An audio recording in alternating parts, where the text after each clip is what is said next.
Ninth degree black belt, Grandmaster Hang-Eung Lee, president and founder of Sangam Taekwondo and the ATA Black Belt Academies, proudly presents The Way of Traditional Taekwondo, Volume 6, Purple Belt.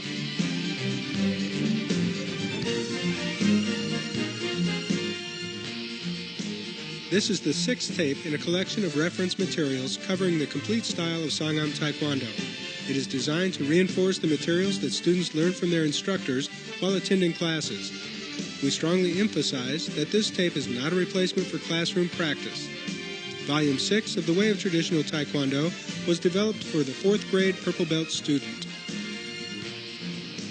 Hi, welcome to the Volume 6 of The Way of Traditional Taekwondo. I'm Master M.K. Lee, Chairman of the Instruction for the ATA, and in this tape, we begin to learn advanced techniques that give Taekwondo its beauty, power, and effectiveness. And this time, our special guests are Master Larry Hoover and Master Jay Cole. And now it's my pleasure to introduce President and Founder and 9th degree black belt, Grandmaster H.U. Lee. Hi, everybody. Hi.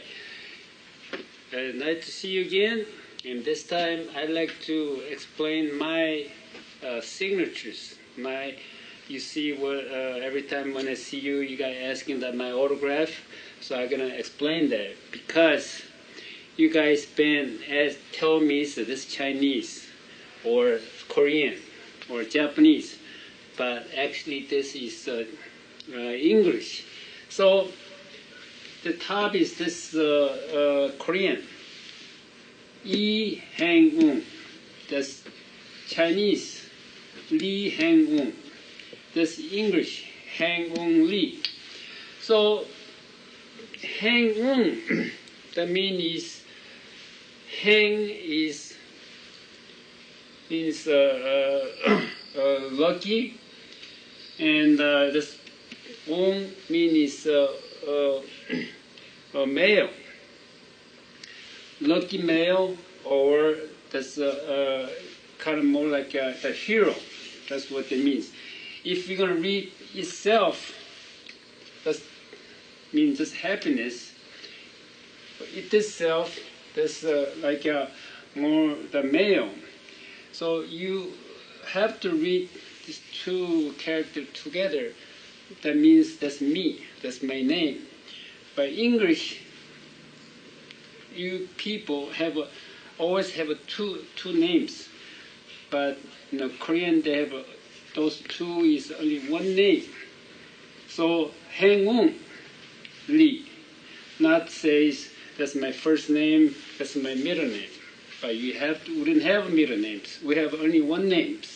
So you have to read that together. Now I'd like to the English, my autograph, like H-A-N-G-U-N-G-L-E-E-L-E-E.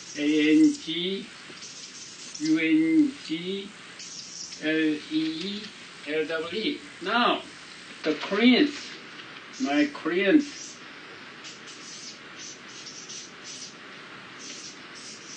That's Koreans, okay? I gotta show you. Here are my Korean signatures.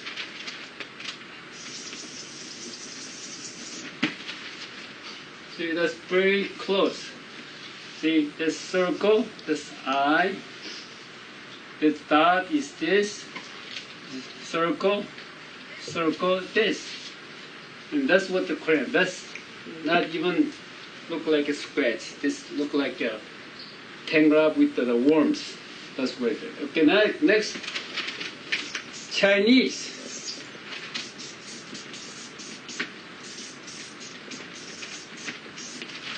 Okay, Chinese, I never have autographed Chinese, but that's all I can do. So that's the autograph, the English. Next time when I sign like this, I hope everybody recognize this English. And thank you very much, and have a great day. Thank you. ATA. This tape is designed to help you learn and retain the Purple Belt material. By attending class with your instructor, reading the Way encyclopedias, and watching the Way videos, You should be very well prepared for your next tournament or testing.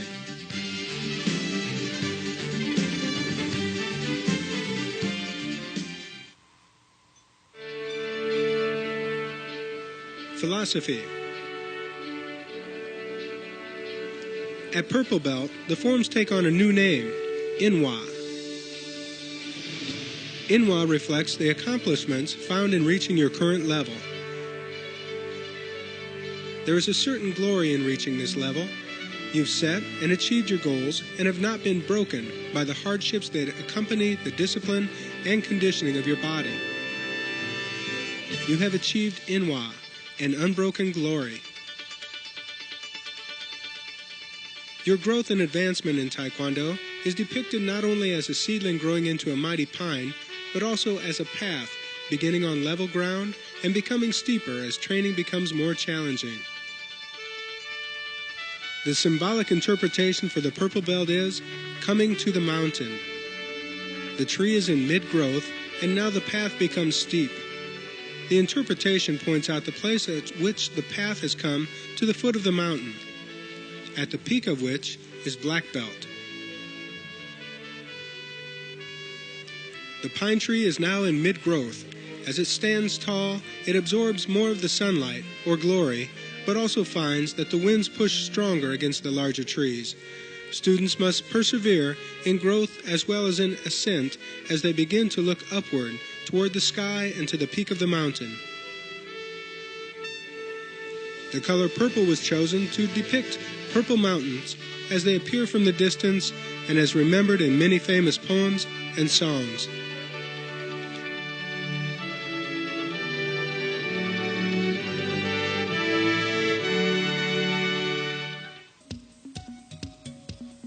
Types of movements.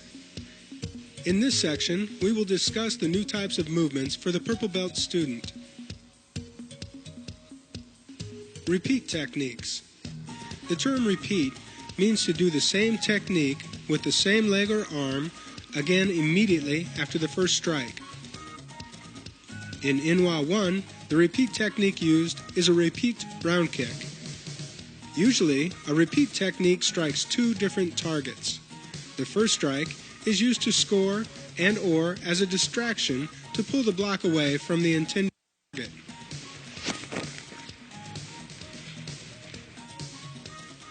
Proper execution of the repeat round kick consists of first executing a round kick, then retract your leg to the chamber position, and without setting down, repeat the kick again.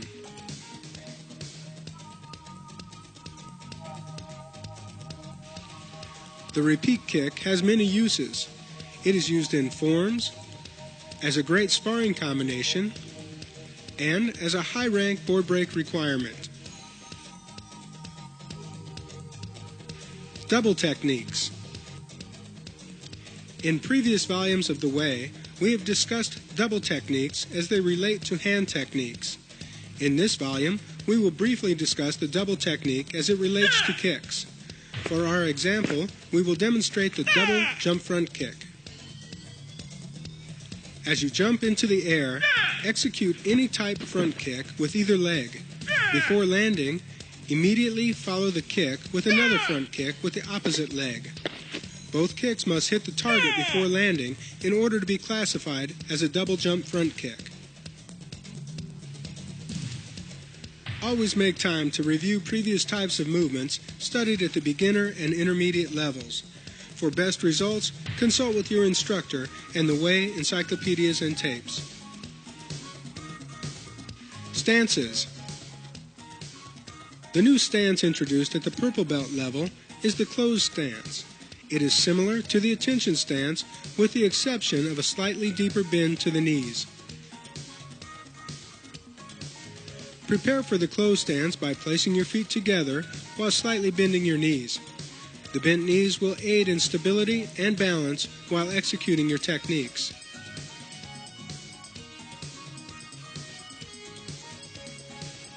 Blocks and strikes. At the Purple Belt level, we introduce you to several new blocks and strikes.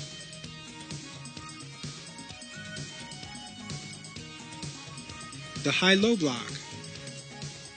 The high-low block is made up of two basic techniques, the inner forearm block and the low block. Begin by chambering one hand up in the inner forearm block position and one hand down in the low block position. In simultaneous motion, rotate both arms using the elbows as a pivot point. Lower the inner forearm block to the low block position and the low block to the inner forearm block position. The hand in the high position will pass to the inside of the hand in the low position as the technique is being executed.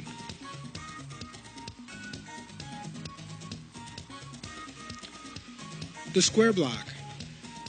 The square block was developed by combining a basic outer forearm block with a basic high block. Begin by chambering your hands in the high block, outer forearm block starting position. Execute the technique, keeping both fists within inches of each other until reaching a position approximately in front of your nose, at which point each technique will break apart and continue towards its own target. The square block is an effective defensive tool when used to defend against multiple attackers and their various offensive attacks. The vertical punch. The vertical punch is almost identical to the regular punch, with the exception of the perpendicular position of your hand as it strikes the target. The strike point is the same, as is the incredible power of the technique. The horizontal fingertip thrust. The horizontal fingertip thrust is identical in execution to the vertical fingertip thrust, with the exception of the horizontal ending position of the hand as it strikes the target.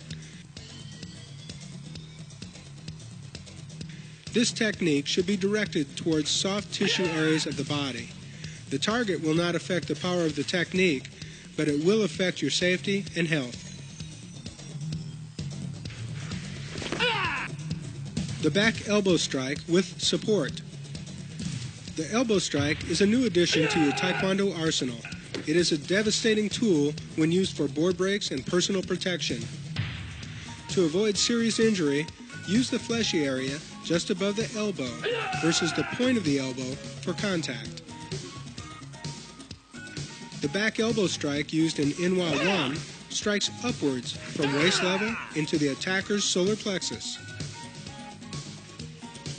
Prepare for the technique by extending one hand outward as a reverse punch. Place the palm of the other hand over the face of the fist. Drive your elbow towards the target while pushing against your fist for increased support and power. Finally, with the support of your opposite arm, complete the twist of your hand to a palm-up position as your elbow drives into the target.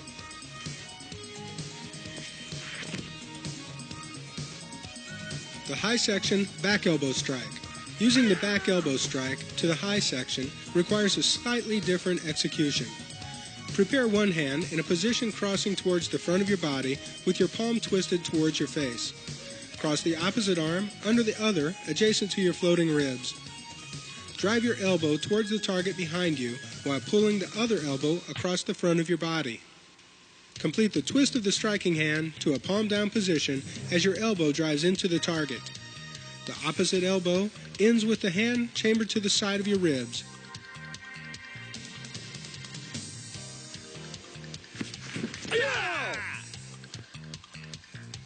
The horizontal elbow strike. The horizontal elbow strike is designed to strike an attacker in front of you. Horizontal refers to the directional path the technique travels. The strike point is the flat area about 1 to 2 inches below the tip of your elbow. Chamber the elbow with the hand next to your ribs as if punching. Extend your opposite hand in vertical fingertip thrust position towards the target. Swing your striking elbow forward toward the target while simultaneously pulling your opposite hand in toward your strike. It's important to note that your striking elbow should make contact with the palm of the opposite hand.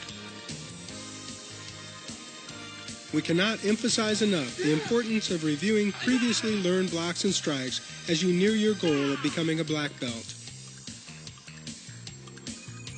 Kicks. When executed properly, the new kicks introduced at this level reward the practitioner with both the element of surprise and, of course, power. Jump outside crescent kick. The jump outside crescent kick creates its power by utilizing a swinging motion and the outer edge of the foot as the striking tool. The chamber of the kick begins during the jumping motion. The striking leg should bend slightly as the base leg chambers upwards beneath the body. Extend your striking leg so it strikes the target at the peak of your jump. Land first with your base leg, followed by your kicking leg.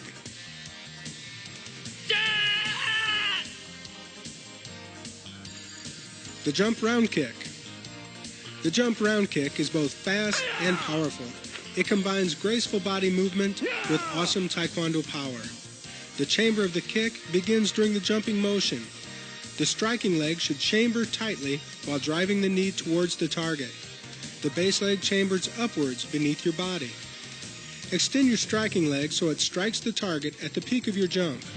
Land first with your base leg, followed by your kicking leg.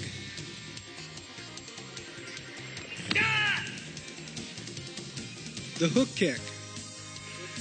The hook kick is the basic kick behind such powerful techniques as the step and jump spin hook kicks.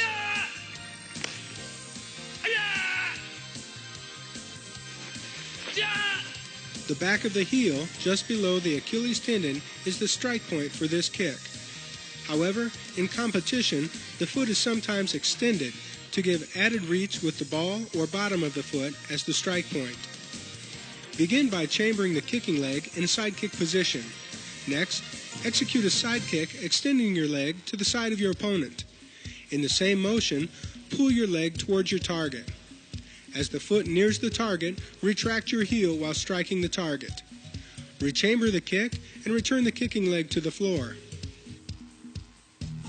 With consistent practice and the guidance of your instructor, the kicks of the purple belt can be developed as weapons of incredible power for use in both competition and combat situations.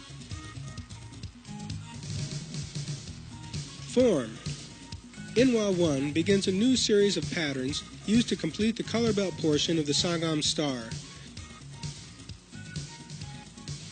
Inwa 1 is performed by completing two smaller square patterns which follow a figure 8 pattern. Inwa 1 has 8 phases, lettered A, B, C, D, and opposites of A, B, C, and D. Phase A. Double knife hand block, reverse horizontal elbow strike, number 2 inside crescent kick, reverse side kick,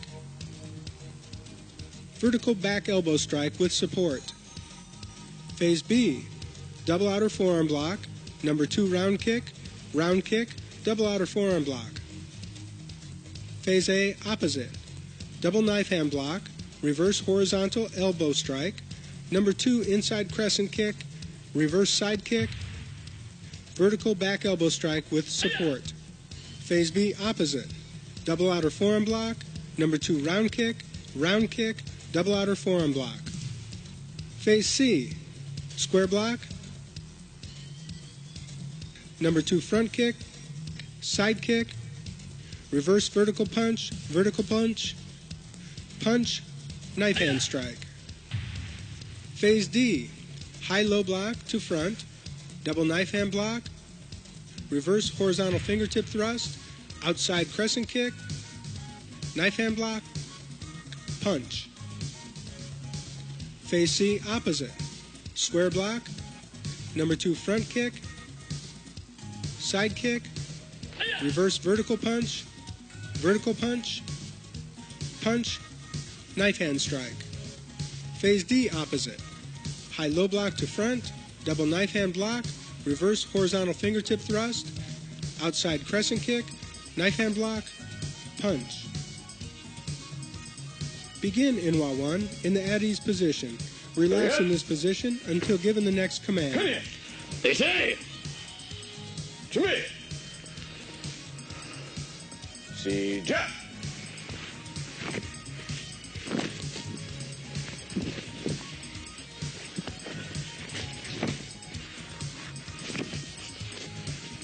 Inwa 1 has 44 movements and 3 giyabs. The giyabs are performed during movements 14, 24, and 34.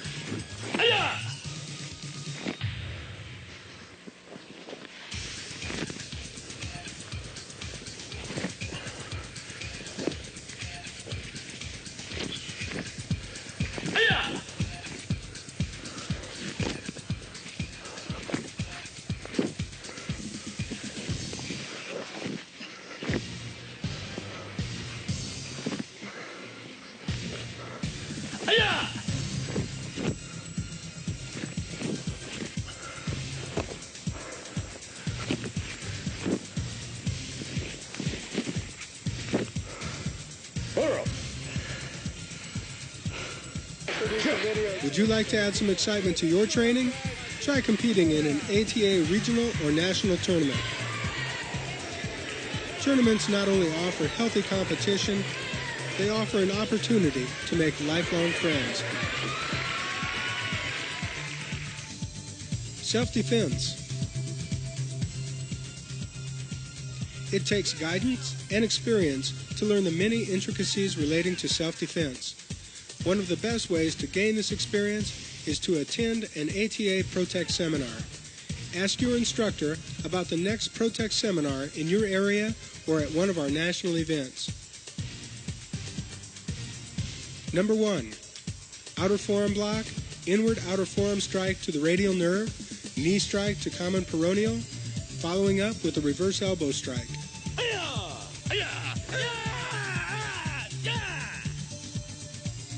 Number 2, outer forearm block, hand trap, 2-finger press to jugular notch, palm strike to nose, and follow up with a wrist lock or inverted finger lock, taking your opponent to the floor.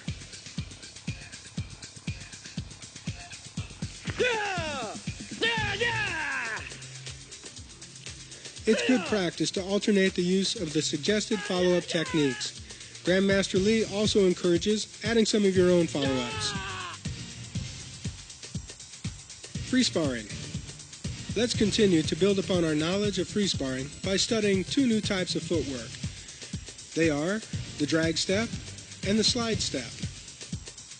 The drag step allows small, almost unnoticeable adjustments of distance. When drag stepping, you move one foot either forward or back in small increments while dragging the opposite foot in the same direction. Sometimes, these small adjustments are all that are necessary to keep you in scoring distance or out of scoring range. The slide step is simply an exaggerated version of the drag step. Instead of moving in small increments and dragging the following foot, you move in large increments, allowing the following foot to slide across the floor. Slide stepping allows for both quick attacks and retreats. Circular movement. Previously, we've studied the movements associated with the V-in and V-out patterns. Now let's study the concept of circular movement. Circular movement is an important part of sparring strategy.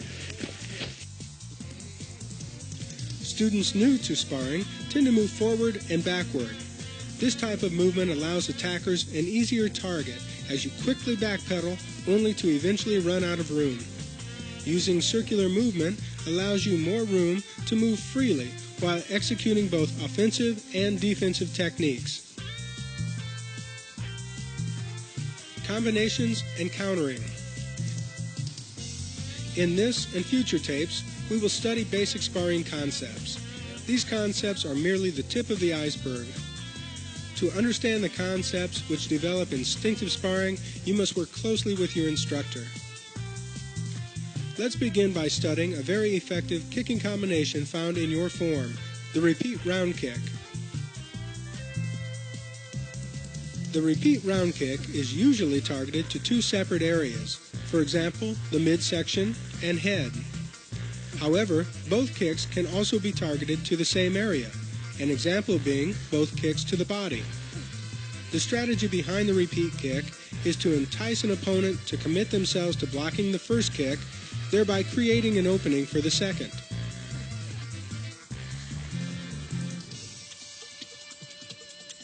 Complete your new sparring combination by adding a lunge punch and reverse punch after your repeat kicks.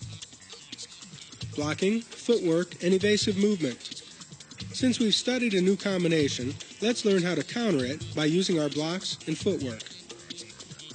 Attackers using repeat round kicks usually must move slightly forward when kicking due to the target's initial reaction of moving back to evade the kick. Forward distance is usually covered by dragging or sliding the base leg while kicking. Countering. Countering the repeat kick begins by reading the telegraph of the first kick. You must then simultaneously execute a low quad block, V-in using a slide or drag step, execute a high quad block, and counter with a lunge punch. As your proficiency in sparring improves, you will find that reading telegraphs becomes easier. With proper reading of technique, you will be gone and countering before the technique even gets off. Have you ever sparred your instructor? Then you know what I mean.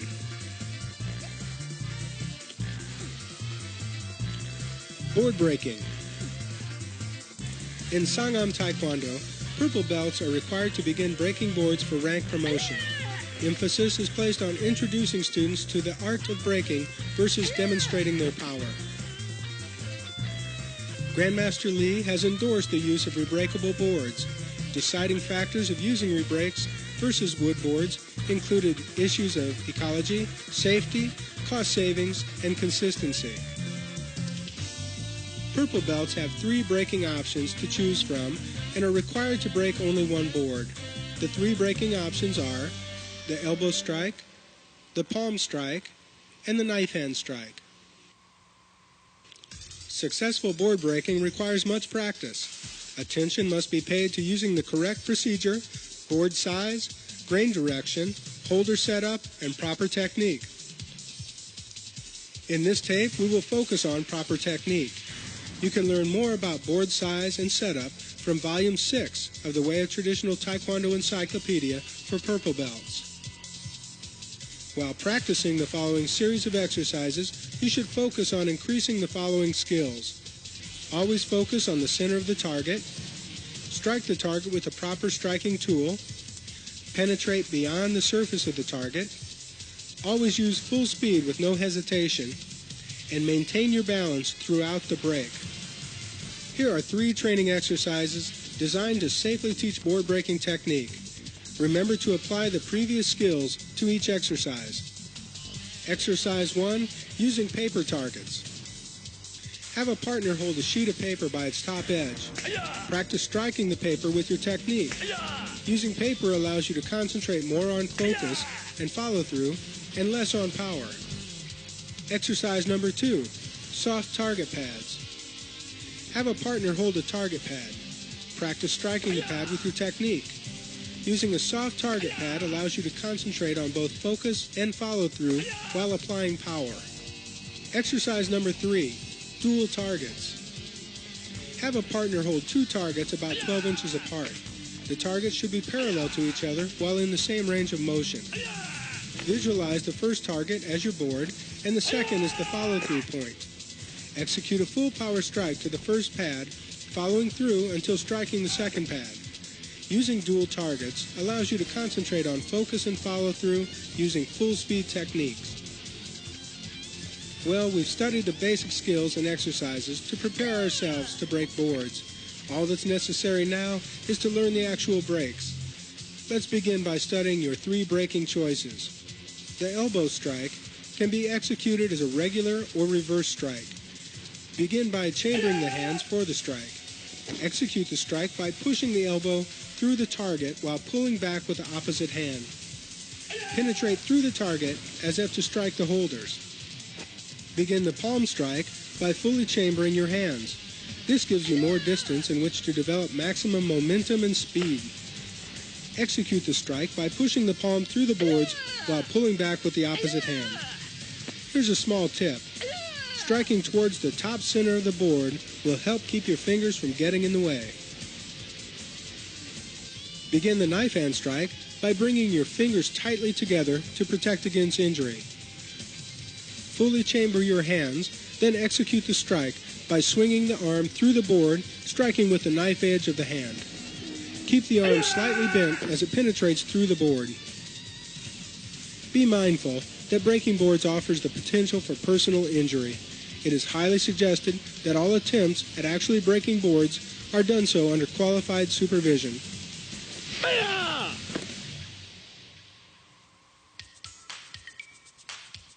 Thank you for watching the tape. Good luck on your next testing or tournament. It is a great pleasure to talk to you about this opportunity, and I have got to meet a lot of you in different events, such as tournaments, testings, and camps, and nationals, and even world championships. And many of you have shown interest to become instructors, and I want you to know that your instructor have a special program to help you set to become a great leader in your community. And we all need a great people like you to become our future instructors in ATA. And I hope that you set your goals to become instructors and hope to see you in there in the future. Thank you very much. Hi, thanks for taking the time to watch this video, but more importantly, please make all efforts to communicate with your instructor after you watch this tape to learn even more. And remember that, your dreams and your goals, you need to share those with your instructor. So if it's your desire to become a leader in the ATA and in your community, share your dreams, share your goals, not only with your instructors, but with your parents and your teachers, and just look how far you're going to go in this world. Understand your drive comes from here, and if it comes from here, it'll go all the way around the world. Thank you for letting me be here. Bye.